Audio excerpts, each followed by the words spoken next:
Come out with your hands up. Let the boy come out first. Don't do anything rash. Our neighbors must have really enjoyed the free entertainment we provided. Police cars everywhere, all pointed at the house where my son and I still lived in secrecy. Guns, machine guns, and one man in a suit with a mouthpiece trying to tell me what to do. I remembered how it had all started. Trudy, Darren, and I had been friends for a long time, since high school. Usually on double dates, I was with Trudy, and Darren was with the favorite of the month. It wasn't uncommon for Darren and his date to leave us early so he could take his girlfriend to the parking lot. Darren was the envy of the guys in the showers. Of course, despite our friendship, he'd tried to hit on Trudy a few times and liked to dirty dance with her. Trudy laughed when I asked about his hitting on her and said, "I don't see how a girl can be stupid enough not to realize that he's only interested in getting into her panties. Trust me, Andy, Darren is the last person you should worry about seducing me." Over the years, we remained mutual close friends. Darren and I went to college and majored in business. Trudy majored in accounting. According to her, being able to make balanced spreadsheets gave her pleasure. To each his own. My father helped me start the wine business, and Darren and Trudy got involved. Based on the amount of money each invested, I had 40% of the business. Darren had 40% and Trudy had 20%. I handled operations, Darren handled sales and marketing, and Trudy handled accounting. It took us a few years to become profitable and a few more years to become very profitable when it came to wine fashion. Trudy and I put off having children until we were financially secure. I told her we were close to the point where she could stop taking the pill. She didn't seem as excited as I thought she would be. One evening, there was a knock on our front door. I looked through the peephole. It was the police. When I opened the door, the male officer asked, "Are you Andrew Miller?" "Yes." "Andrew Miller, you are under arrest for embezzlement. You have the right to remain silent." "Embezzlement?" "I own part of the business. How can I embezzle?" I turned to Trudy, who had betrayal written all over her face. "Andy, how could you? Darren and I didn't want to believe it, but the independent audit proved it to us. I can't believe you took advantage of your wife and best friend. It's over between us. The divorce papers will be served on you in prison." In 2 minutes, my life became a living hell. I was speechless. Then I realized what was happening. I started laughing. "Trudy, you and Darren made me believe it. Damn Darren and his machinations." The policeman spoke up. "I assure you, sir, this is no joke. Now put your hands behind your back." He treated me rudely, and I recoiled from him. Bad decision on my part. Before I knew it, I was on the floor and handcuffed, not caring about my comfort. He jerked me up and finished reading me my rights. Trudy stood there, crocodile tears streaming down her face. The enormity of her betrayal only reached me now. I realized that she and Darren had collaborated to get rid of me for more than one reason. I barely had time to enter my cell before I was served with divorce papers. Since I had allegedly embezzled funds from the business, she wanted all 40% of the business in the divorce, not half. In exchange, she did not ask for alimony and took over the payments on the house. When and if it is sold, I will get half of the equity since it was mortgaged today. I wasn't surprised when Darren came to visit. "Andy, Andy, Andy, Andy.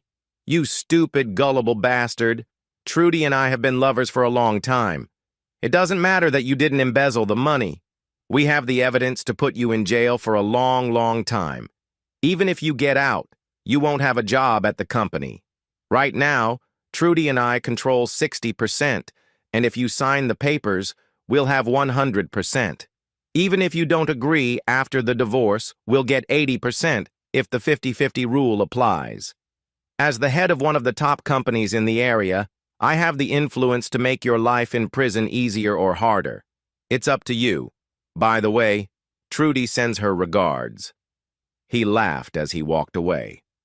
I refused to sign, but Darren somehow expedited the divorce, and I was divorced about the same time the trial started.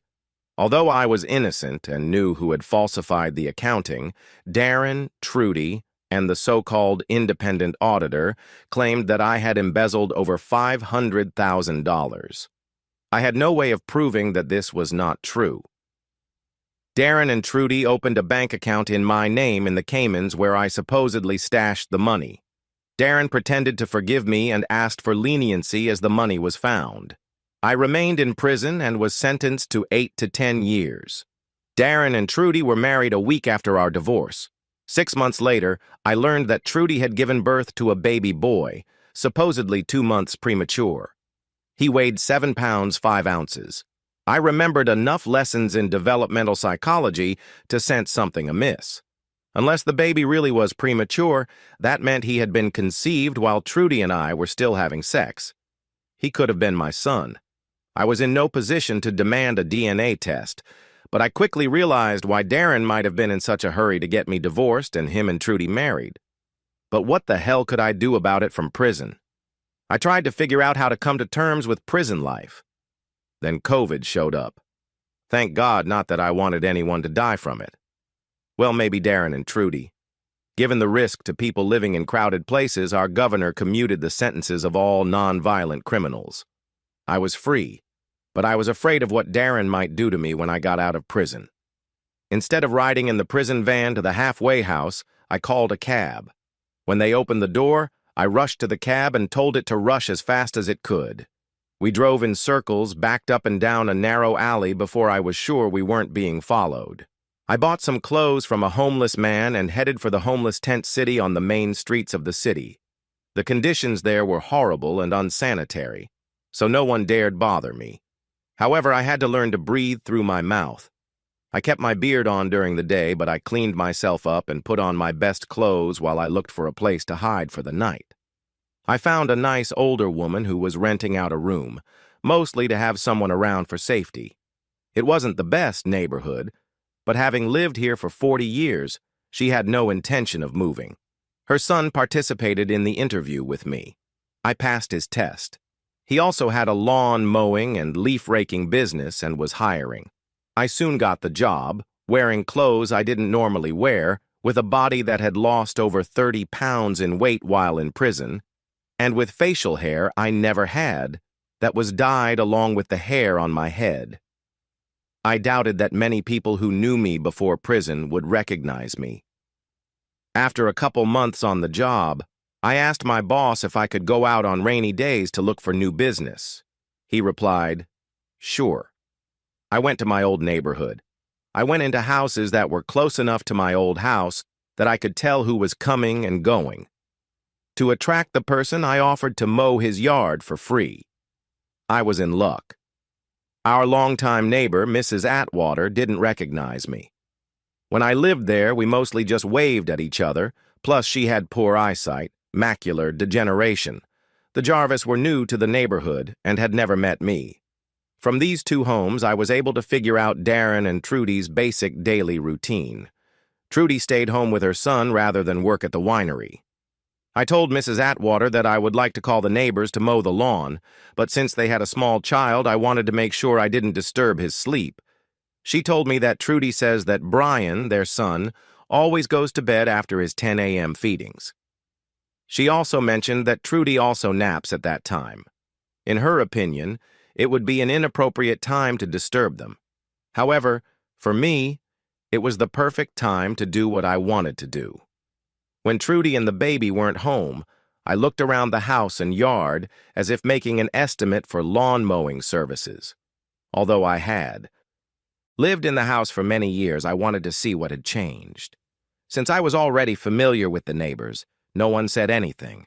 I was aware of some of the house's shortcomings. One of them was the reliability of the sliding patio doors. They had to be carefully closed or they wouldn't lock. If I could fix them without anyone noticing, I could sneak into the house that way at a later time. The next day, I put my plan of revenge into action. I was pleased that no one discovered me fiddling with the sliding doors. I entered the house and headed for the children's rooms. I checked Trudy's room first and heard her snoring. I was overcome with nostalgia when I saw my wife lying peacefully in bed. I made my way to the baby's room and turned off the baby monitor. I took my bag with me to put the baby's things together. To avoid waking the baby, I put him in a special backpack that essentially served as a changing table. It worked. I headed to the truck I was driving. It was a cheap truck that I bought without registration from a junk dealer. After putting the baby in the carrier, I headed to a motel in a neighboring town. I immediately took a DNA test and paid for an expedited report. There was no way I was going to kidnap someone else's baby. It was an agonizing wait. The results left me ecstatic. The boy was mine. I named him Jason. I didn't wait long to venture into uncharted territory. As you can imagine, I immediately became a suspect in the kidnapping. The problem was that Andy Miller no longer existed, thanks to some connections I had made in prison. I even had a birth certificate with my name and my son's name on it, as well as my wife Layla's. I bought myself Layla. The girl I took as my wife was once a teenage runaway who had been in prison many times and had been in drug treatment twice. She had just gotten out of rehab and turned to prostitution again to make a living. She jumped at the chance for a fresh start. Sharing a bed with me was no big deal to her. She said she was looking forward to sleeping with one man for a change. We drove around in a car with a fake registration and borrowed license plates until we found a town where people stayed out of each other's business. Maybe there were a lot of witness protection people there. The witness protection program was supposed to be our cover in case someone got too nosy or found something wrong with our records. I found out that there wasn't a big lawn mowing business in town, so I started my own business. Layla ran the office and the repair part of the business. She knew about engines from her brothers, so it didn't take long for me to teach her the most likely lawnmower malfunctions and how to fix them. This job allowed her to keep an eye on Jason at the store. We became an integral part of a close-knit community. After a few years, we began to relax, although we never completely let our guard down. From time to time, we learned of the kidnapping of a young child from the poor Edwards family, Darren and Trudy. A large reward was offered for his return. The reward was so great that one couple, after a year of searching for the boy, tried to pass off their own son as him in order to get the money. Although Darren and Trudy didn't think it was their son, they took a DNA test to prove it for sure. The boy's DNA did not match either Darren or Trudy. Trudy was upset that her hopes were not realized. Some news stations showed interviews with the distraught parents. Seeing Trudy crying on TV and begging for her son to be returned to her safely was hard for me. For 2 whole seconds, the bitch and the bastard got what they deserved. Of course, they probably wouldn't have agreed. Gradually over the years, we heard less and less about the Edwards' kidnapped son. In our town, Jason looked so much like me that no one doubted he was my son. Every now and then, someone would say he had Layla's eyes or ears, but mostly he looked like me. I was proud of my runaway family. Layla stayed sober and put on weight well. She was very attractive. Layla was no longer the emaciated former drug addict I had rescued. Through work and motherhood, she had gained confidence and pride in herself. After putting Jason to bed one night, she confided in me that being Jason's mom had saved her life. Whenever she was tempted to stray, she realized that doing so would jeopardize her status as Jason's mother. The temptation vanished. Layla didn't like Jason at all. I had a hard time believing she wasn't his real mother. They had definitely become close. I was a little jealous, but Jason and I became buddies when he played sports. Although Layla and I weren't married, our loving relationship was no worse than when I was married to my so-called true love. At the time, I thought, I hope this goes on forever.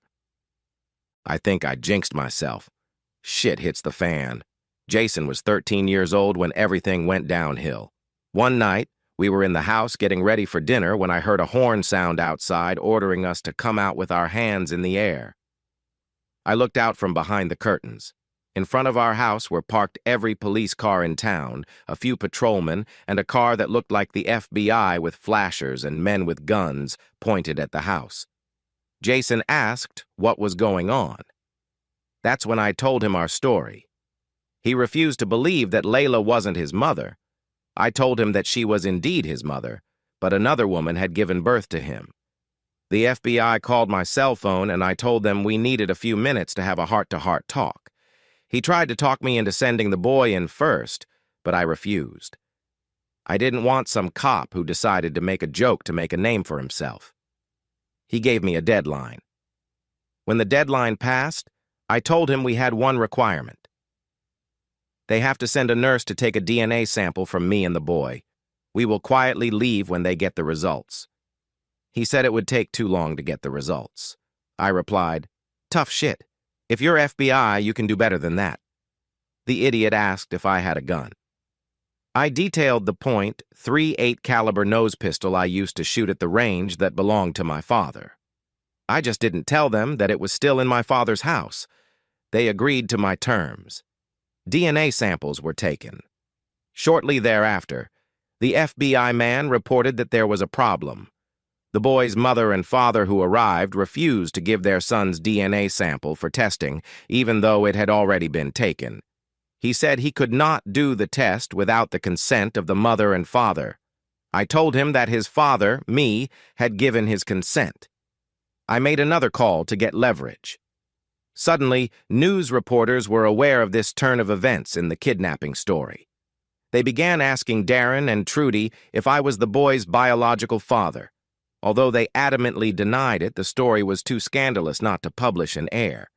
So I started making cell phone calls until I got to one of the reporters. I told him the details of what had happened to me. I told them about the false accusations, the theft of my business and my wife, my time in jail, and the kidnapping, or as I put it, the return of my son to his father. I informed them that I had taken a DNA test before I even took my son. I said I would have returned the boy if he had belonged to Darren and Trudy. As soon as the story became public, it blew up, despite being talked about as a kidnapper's statement. The locals who had known us for about 12 years supported us. They were clamoring for the police to allow DNA testing. A local lawyer agreed to petition a judge for the test, the judge whose lawn I had mowed. A deal was struck. The FBI would do the analysis if I would release the boy and turn myself into them. Given the strong emotions and the danger this posed to Jason and Layla, I agreed to the deal. Jason went out first. Trudy appeared from behind the police car and threw herself into his arms. She screamed, "Brian, Brian," his birth name. As she approached him, he lunged at her, screaming, "You're not my mother," and pounced on her with a gun in his hand. Trudy collapsed to the ground in despair. A doctor began to examine Jason for injuries. He didn't cooperate and yelled to the police officers, "Please don't hurt my parents." Layla came out next. No one knew what to think of her. Jason burst out, ran up to Layla, and held her tightly against him. Trudy sobbed even harder at the sight. It must have been her hug, she thought. Everyone seemed to be crying, including the people in the crowd. I waited for things to calm down. I slowly walked out with my hands up, yelling that I had no weapons. I was ordered to stop and knelt down with my hands behind my head. Suddenly, I realized something was wrong. Where was Darren? He should be here now comforting Trudy. The realization that I was in danger and the bullet from his rifle hit at the same time. I fell and lost consciousness. When I came to, I raised my hand and jingled the handcuffs attached to the bed rail. The nurse called for the doctor. He entered and said, "Welcome back to the land of the living." I was not happy about this and told him so. I didn't want to go back to prison and be away from my son and civilian wife. He said I should wait and talk to other people. A lawyer I knew came into my room. He said he was the one who had volunteered to represent me. "You won't believe all this has happened." He was right. Darren had been caught trying to leave the state and arrested for attempted murder. He and Trudy were under investigation for false embezzlement charges brought against me. The company was in the hands of a trust fund until ownership was established. Layla took the initiative to have Jason Bryan meet with his birth mother and be civil with her. I was so proud of her. Trudy admitted that she and Darren knew I was most likely the father, especially after he was born. Darren and I are not much alike. Trudy's quick divorce and marriage had partly convinced others that the baby was Darren's child. The lawyer continued to smile. The best news is that the governor commuted your sentence for embezzlement to a full pardon. You are no longer a convicted felon. I'm trying to get the kidnapping charge dropped. I think I can get it reduced to parental interference. I've also prepared a lawsuit against Darren, Trudy, and the state for false accusations, arrest, and imprisonment. I saw dollar signs in his eyes. Wait with that. I need to talk to Layla and Jason first. Okay. Just let me know when you want me to apply. Layla spent some time in jail for aiding and abetting a kidnapping. When it was discovered that I had taken the child without the other parent's permission, I was cleared of the kidnapping charge and Layla was cleared of the charges. Trudy let her visit Jason. I was glad she did. When Layla found out I was awake, she came to the hospital. When she saw me, she cried tears of joy. It made me angry.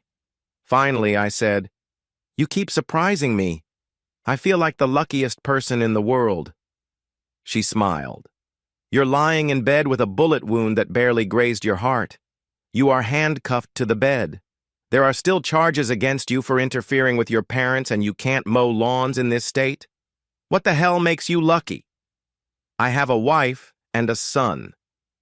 "You mean Trudy and Brian?" "No, you and Jason."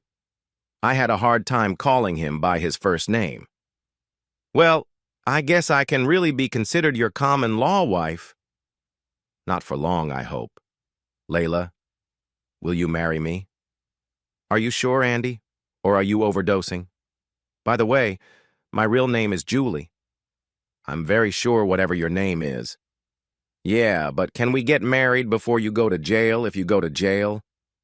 "Do you think Brian, would want to be my best man?" Came a voice from the doorway. "You bet he would, and you can call me Jason." "You have that right. You're my father." He came over and hugged me, trying not to cry. "I understand you went out with Trudy. How did it go?" "At first I was angry because her husband shot you. I thought she might have had something to do with it. When I was convinced she wasn't, it was just awkward for a while. She confessed to everything. I know she's in a lot of trouble, but I hope she doesn't spend too much time in jail." "I don't think she wants to talk to me." "She doesn't think you'd want to talk to her." "I'd really like to know why." The woman's voice was clear but soft. "Because I was selfish, stupid, and naive. Darren seduced me and convinced me that you were keeping us from getting our fair share of the money. He was so dominant while you were, well, more submissive. I didn't immediately realize what a mistake I'd made. Before I knew it, Brian was taken from me, and for years, that was all I thought about. Darren kept giving me hope that he would be found and returned to us. I thought it would be too hard to divorce him. We knew you were the father, but in our minds he was our son. Over the years, a part of me was missing. No, wait. 2 parts of me were missing over the years. Now I have both of them back, but I know they will be taken from me when I go to prison. I know that you do the crime. You get the time. What do you think of Layla's work as your son's mother?" The more I learn about her, the more grateful I am for what she has done. She's a real gem, Andy. Take good care of her. I plan to. I will. Trudy gave up her custody rights to Brian and Jason before she went to jail. Layla and I got custody. We made sure he visited her regularly. The only break in our visits was when Layla and I went on our honeymoon. I never got used to calling her Julie. Darren was sentenced to 15 to 20 years for attempted murder and making false accusations against me. He had a hard time getting used to prison. After receiving several stab wounds, he took his own life. His shares in the company were divided between Trudy and me according to his will. Trudy gave me power of attorney over his shares. I took over the company again. Layla became our CFO. I was proud when Jason said he wanted to work for me after college. When Trudy got out of prison, she took over as CFO of the company, and she still had her original shares plus half of Darren's shares. Layla had more important responsibilities, being a stay-at-home mom to Jason's younger brother and sister. Trudy lived alone in a small house. She never went on dates, although there seemed to be a few men who hoped she would change her mind. Right now, she was focusing her attention on one young man who was in college. According to her, she may later become interested in another man. Sometimes people ask me if I regret kidnapping my son and taking him away from his mother. I reply, no, no, and no again. It was not just a kidnapping. It was just a kidnapping.